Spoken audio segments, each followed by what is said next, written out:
Today we are going to learn how to use list comprehension with if condition. Now let's get started. Here the task is find square for even numbers in the list and append each result in results list.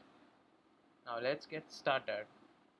I'm going to append to a results list, so I'm going to create a results list.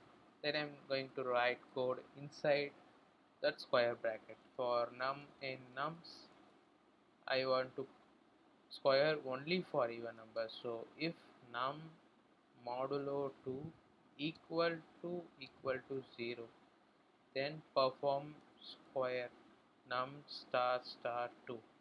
Now let's print results variable. Now if I run this code, here you can see it just given me the results for even number.